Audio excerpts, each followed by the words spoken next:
E nesta oportunidade, eu vou trazer à tona aqui um assunto que é muito intrigante, sobre a agenda global, sobre a elite global, sobre o governo das sombras que manipula a população deste planeta já há muito tempo. Nós vamos dar um passeio através das instituições de caridade riquíssimas desse planeta, as fundações milionárias dos senhores do mundo. Vamos descobrir o propósito pelo qual realmente elas existem e em função do que elas trabalham. Nós vamos observar o comportamento da elite global com relação ao domínio mundial no que diz respeito à comida, à alimentação. E como espinha dorsal desta investigação que começa aqui agora, nós vamos colocar a questão envolvendo o cofre do fim do mundo, ou a caverna do fim do mundo, ou a arca do fim do mundo. Porque, na verdade, esse projeto recebe muitos nomes. E trata-se de uma construção dentro de uma montanha, ou entendo, uma caverna, localizada em uma ilha remota de difícil acesso por parte do gado da população, e ali como se fosse uma arca de Noé. Na verdade, ali é uma arca, mas não de animais, como está na Bíblia. Uma arca vegetal, onde toda a espécie de vegetais do planeta, em sementes, estão ali armazenadas, estão guardadas, trancadas a 7 chaves, condicionadas dentro de um clima totalmente apropriado para que essas sementes venham a durar um certo tempo necessário para que esta elite global se utilize de alguma forma dessas sementes no futuro. Este assunto do cofre do fim do mundo, ou da caverna do fim do mundo, você já conhece, é claro, mas não com a amplitude que você vai conhecer agora. E na investigação sobre o fundamento, a razão, o motivo da existência da caverna do fim do mundo, você vai conhecer, paralelamente, inúmeras informações que você jamais imaginava existir. Está preparado? Então vamos juntos.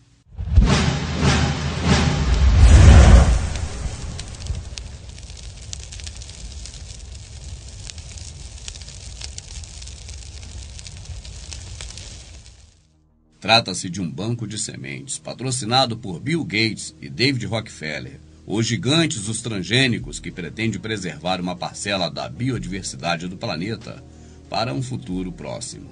Bill Gates investiu dezenas de milhões de dólares em conjunto com a Fundação Rockefeller, com a Monsanto, a Fundação Syngenta, o governo da Noruega, entre outros, naquilo que é chamado de Banco de Sementes do Fim do Mundo.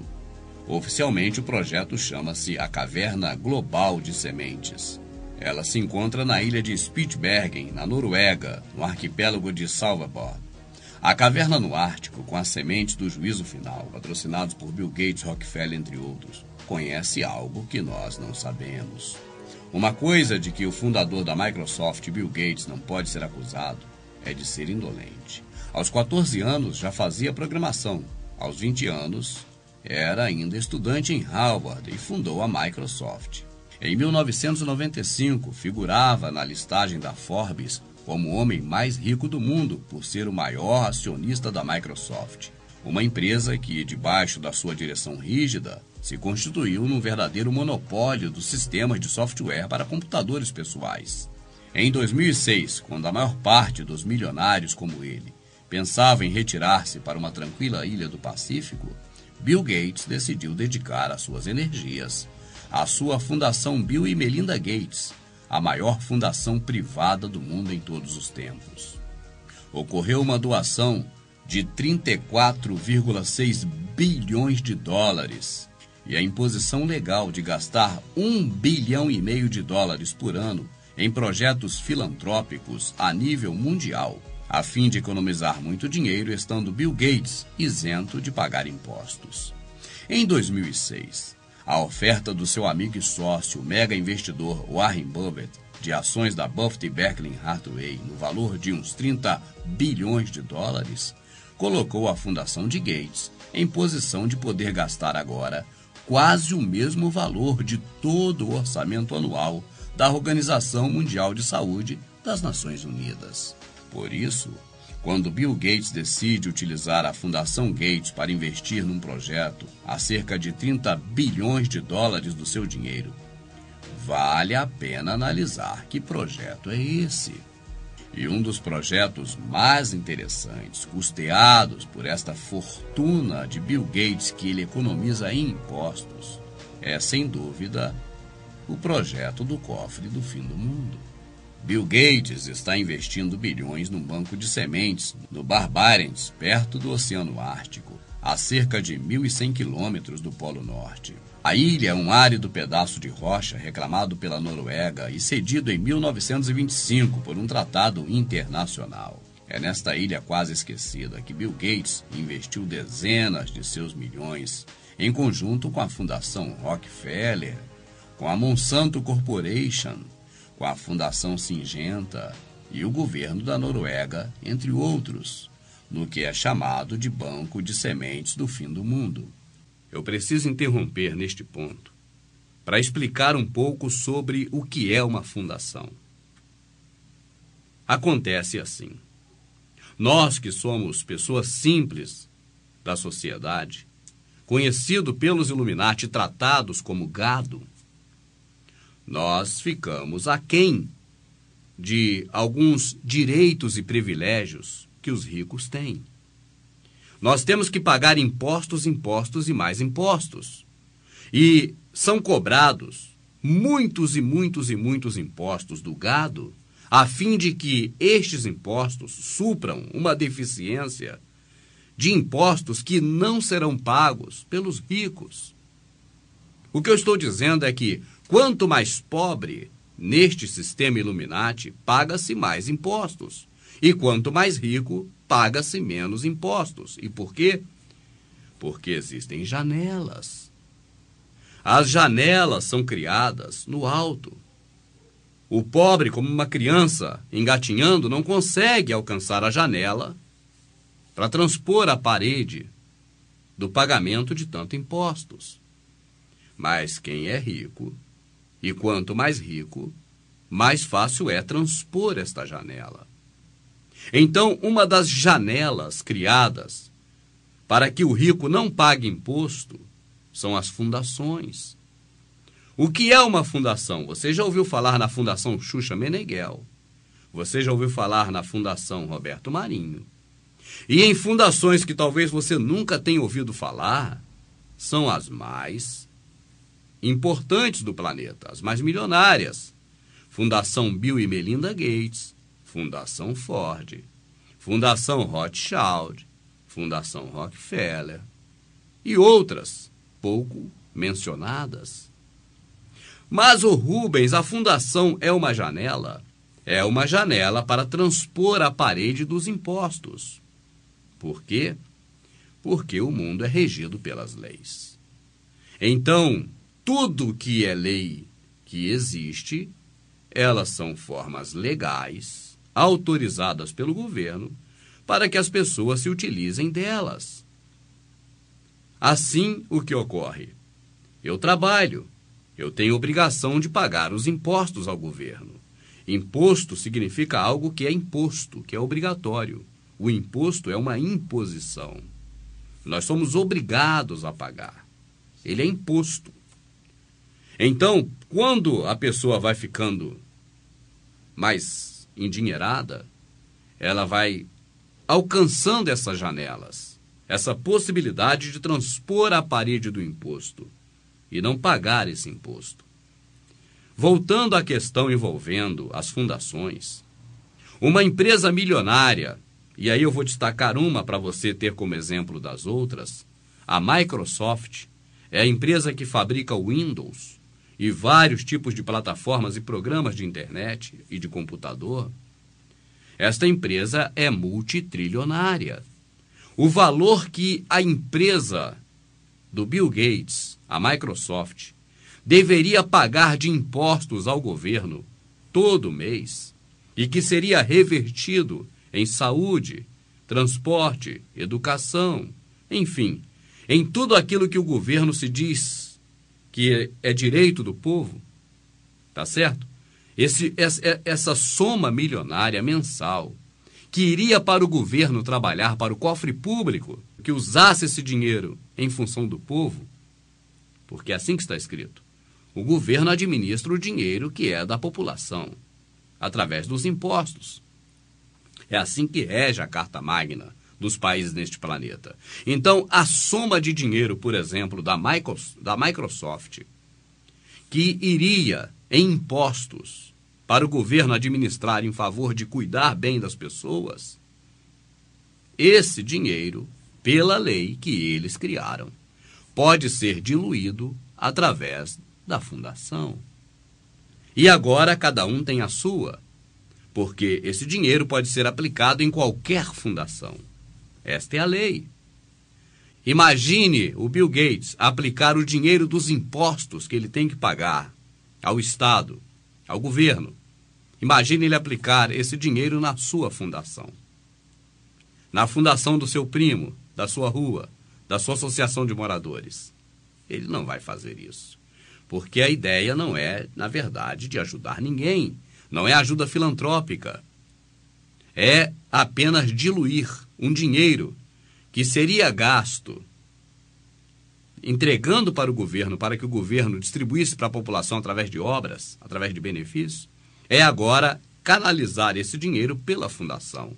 Porque esse dinheiro será administrado não pelo governo, mas pelo próprio contribuinte Bill Gates.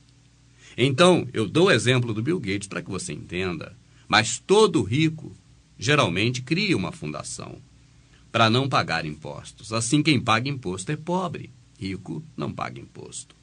E voltando ao caso de Bill Gates, que é o exemplo apenas, o dinheiro da Fundação Bill e Melinda Gates, que é o dinheiro que ele deveria pagar em impostos, é empregado na eugenia. Bill Gates é um dos maiores defensores da eugenia de todos os tempos.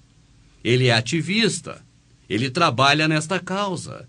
E se você não sabe o que é eugenia, pelo menos você sabe o que é geneticista. Porque os geneticistas são eugenistas. O nome agora modificado para ficar bonitinho. É como ostentação, uma palavra bonita para algo feio. É como glutonaria, uma palavra menos feia do que ganância de fome, desganado por comida. São essas coisas. Então, tem palavras bonitinhas para maquiar coisas feias.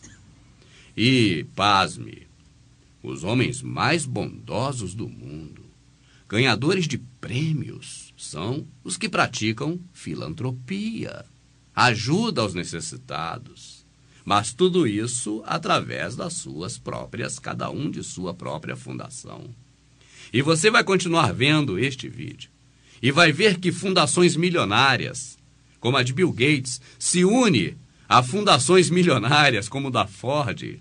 Imagine todo o carro vendido no planeta da Ford desde que ela foi iniciada, desde que ela foi inaugurada, a Ford que fabrica automóveis. Mas é só ela? A Volkswagen são todas. Mas a Fundação Ford é a que mais investe em eugenia. Imagine todas essas fundações milionárias, se tivesse pagando impostos desde que elas foram criadas. O mundo teria resolvido certamente o problema da fome, porque essas empresas estão no mundo todo. Elas não estão só nos Estados Unidos. Então elas pagariam impostos para o mundo todo, inclusive para o Brasil. Mas não pagam por conta de suas fundações. Você já está entendendo, né? Agora, você vai ver daqui em diante essas fundações unidas no propósito de cuidar da sua alimentação, porque elas gostam muito de você e dos seus filhos. Em 2006, quando a maior parte dos milionários como ele pensava em retirar-se para uma tranquila ilha do Pacífico, Bill Gates decidiu dedicar as suas energias à sua Fundação Bill e Melinda Gates, a maior fundação privada do mundo em todos os tempos. Ocorreu uma doação de 34,6 bilhões de dólares e a imposição legal de gastar 1,5 bilhão de dólares por ano em projetos filantrópicos a nível mundial, a fim de economizar muito dinheiro, estando Bill Gates isento de pagar impostos. Em 2006, a oferta do seu amigo e sócio, mega investidor Warren Buffett, de ações da Buffett e Berkshire Hathaway no valor de uns 30 bilhões de dólares, colocou a fundação de Gates em posição de poder gastar agora quase o mesmo valor de todo o orçamento anual da Organização Mundial de Saúde das Nações Unidas. Por isso, quando Bill Gates decide utilizar a Fundação Gates para investir num projeto a cerca de 30 bilhões de dólares do seu dinheiro, vale a pena analisar que projeto é esse. E um dos projetos mais interessantes, custeados por esta fortuna de Bill Gates que ele economiza em impostos, é, sem dúvida, o projeto do cofre do fim do mundo. Bill Gates está investindo bilhões num banco de sementes no Bar Barents, perto do Oceano Ártico, a cerca de 1.100 quilômetros do Polo Norte. A ilha é um árido pedaço de rocha reclamado pela Noruega e cedido em 1925 por um tratado internacional. É nesta ilha quase esquecida que Bill Gates investiu dezenas de seus milhões, em conjunto com a Fundação Rockefeller, com a Monsanto Corporation, com a Fundação Syngenta e o governo da Noruega, entre outros, no que é chamado de Banco de Sementes do Fim do Mundo. Oficialmente, o projeto chama-se Caverna Global de Sementes. O banco de sementes foi construído no interior de uma montanha. Este banco tem portas duplas, à prova de explosão, com sensores de movimento, 2 câmeras pressurizadas e paredes de betão reforçado em aço com 1 metro de espessura. Ele contém mais de 3 milhões de variedades diferentes de sementes de todo o mundo, para que possa preservar a variedade de espécies para o futuro. As sementes são embaladas de forma especial para proteção contra a umidade. Não há ninguém trabalhando neste local o tempo inteiro, mas a relativa inacessibilidade da caverna facilita a fiscalização de qualquer possível atividade humana. O comunicado, amplamente divulgado pela imprensa, afirma que o motivo é conservar a variedade das espécies para o futuro. A pergunta é, que futuro é esse que os patrocinadores do banco de semente conhecem e que poderá vir a ameaçar a disponibilidade global das sementes atuais, quando a maior parte delas já está bem protegida em bancos de sementes existentes em todo o mundo? Sempre que Bill Gates, Fundação Rockefeller, Monsanto e Syngenta se juntam num projeto comum, vale a pena escavar um pouco mais por detrás das rochas. E se o fizermos, vamos encontrar coisas fascinantes. O primeiro ponto digno de nota é saber